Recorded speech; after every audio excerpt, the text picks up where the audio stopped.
Osagun Johar, Ingi Arjun Marandi Sengel, और आपे पे नेलदा सेंगेल सावता न्यूज एक्सपीरियंस चैनल जहाँ को पे नाव इकान सब्सक्राइब का पे जेमन सेंगेल ला से आसावा से आदिवासी सेंगेल लबी पाल पाल रे अपडेट नाम लगे सेंगेल सावता न्यूज चैनल सब्सक्राइब करता बहुत दिन मन बढ़ाएंगे 2 जून बना यादो परसे जीत करिए दिसंबर सालखान जन्म जन्म माना हुई सके और जगह जगह रे हुई जहाँ तो 7 राज्य सलाते विदेश रे हुई नेपाल बांग्लादेश भूटान अंडमान एमान दिसम अब अड़ी दिन खै बने लगोइना सेंगेल अभियान इनते धरती रे आने दोड़ो से निकना प्लेटफॉर्म जहाँ तो आदिवासी को जीवित दो और बांचाव को ताड़गे अंदर जरी दिखता है जरी दिखता है उन्हीं कुकमो में ना आपे इंगोरो पे इंग आपे जित कर तो बेटे दिला उन्हीं बांग बगी कते दिला बंगोरो या जमन सनम लिकाना सुक्तु और संविधान सलाते तना के आदिवासी अधिकार और जुड़ू को में ना उन्हें जुड़ू को जित कर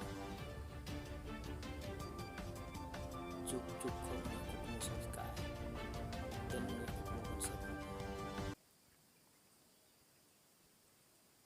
uni do आदिवासी को लगी अड़ी दिन को कुकुमु nyel का जे आदिवासी को चिकतिंग बंचाव को मेंते और ओनाते सनामा बेरेल दाते बोंगा बुरु इमान कमी और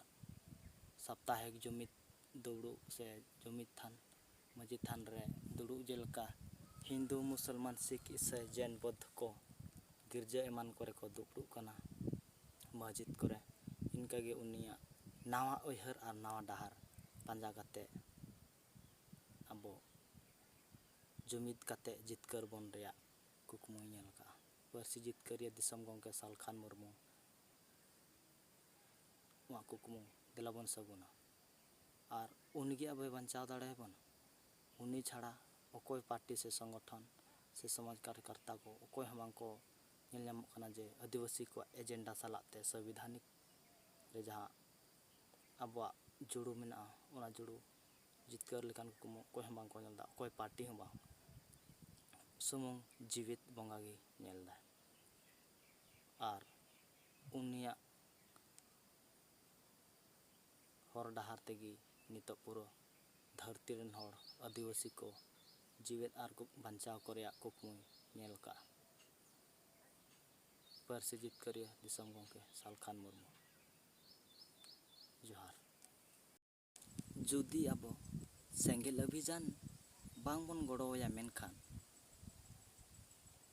गुजु तिगे हुई तबना चेदा से सेंगेल अभियान की बार बार आदिवासी को लगी सनाम लेकाना कमी रे लेताड़गे जारी तहन कना और जुदी उनी बाबन गड़ोया मेनखान अब दो गय माने जीवित हर अबनी ताहेन तुलुज हो गय हर बराबरी को दोहो बना और बन गुजुगा मेनते निंका इन बुझाव दाड़े ओनाते सेंगेल अभियान दो धरती रिया अड़ी मारांग केटे संगठन कना और नुईटा गे आशा और भरसा मेना जे आबोय जीवे दाड़े बन और बांखान निहाती गुजुग तिगे हुई तब सानाम लेकान कमी रे सेंगेल अभियान गे आदिवासी को जीवे लेकान कुकमु दो कमी तिगे तहन कना और जारी आंदोलन जारी तिगे ना 1998 को नित धरी लगातार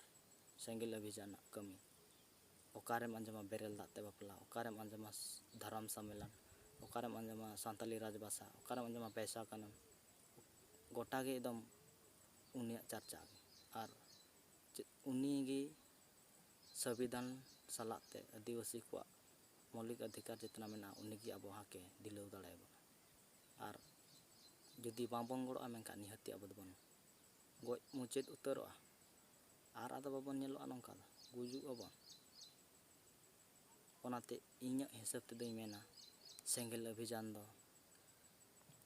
ᱫᱷᱟᱹᱨᱛᱤ ᱨᱮᱭᱟᱜ ᱟᱹᱰᱤ ᱢᱟᱨᱟᱝ ᱯᱞᱟᱴᱯᱷᱨᱚᱢ ᱠᱟᱱᱟ ᱟᱹᱫᱤᱵᱟᱹᱥᱤ ᱠᱚ ᱵᱟᱧᱪᱟᱣ ᱞᱟᱹᱜᱤᱫ᱾ ᱚᱱᱟᱛᱮ ᱤᱧ ᱥᱮᱫ ᱠᱷᱚᱱ ᱫᱚ ᱱᱤᱭᱟᱹᱧ ᱢᱮᱱᱟ ᱩᱱᱤ ᱫᱚ ᱫᱤᱞ ᱫᱟᱲᱮ, ᱦᱚᱲᱢᱚ ᱫᱟᱲᱮ ᱥᱟᱞᱟᱜ ᱛᱮ ᱵᱚᱸᱜᱟ ᱫᱟᱲᱮ ᱛᱮ ᱥᱟᱱᱟᱢ ᱞᱮᱠᱟᱛᱮ ᱜᱚᱲᱚ ᱵᱚᱱ ᱮᱢᱟᱭ ᱢᱟ, ᱟᱨ ᱚᱠᱚᱭ ᱫᱚ ᱠᱟᱹᱢᱤ ᱠᱟᱛᱮ ᱜᱚᱲᱚ ᱵᱚᱱ ᱮᱢᱟᱭ ᱢᱟ, ᱟᱨ ᱚᱠᱚᱭ ᱫᱚ ᱯᱚᱭᱥᱟ ᱛᱮ ᱜᱚᱲᱚ ᱵᱚᱱ ᱮᱢᱟᱭ ᱢᱟ, ᱥᱟᱱᱟᱢ ᱞᱮᱠᱟᱛᱮ ᱜᱚᱲᱚ ᱵᱚᱱ ᱮᱢᱟᱭ ᱢᱟ, ᱡᱮᱢᱚᱱ ᱟᱵᱚᱣᱟᱜ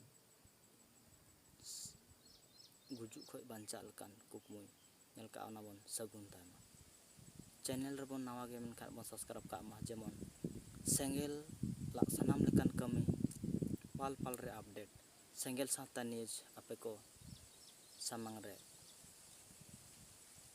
ᱵᱟᱨ ᱵᱟᱨ ᱱᱚᱣᱟ ᱠᱟᱛᱷᱟ ᱜᱮ ᱨᱚᱲ ᱫᱟᱭ᱾ ᱟᱨ ᱤᱧᱤᱧ ᱢᱮᱱᱫᱟ ᱥᱮᱸᱜᱮᱞ ᱚᱵᱷᱤᱡᱟᱱᱟᱜ ᱥᱟᱱᱟᱢ ᱞᱮᱠᱟᱱᱟᱜ ᱠᱟᱹᱢᱤ ᱨᱮ ᱱᱚᱣᱟ ᱪᱮᱱᱮᱞ ᱨᱮ ᱧᱮᱞ ᱞᱟᱹᱜᱤᱫ ᱵᱚᱱ ᱧᱟᱢᱟ᱾ ᱡᱚᱛᱚ ᱠᱚ ᱡᱚᱦᱟᱨ᱾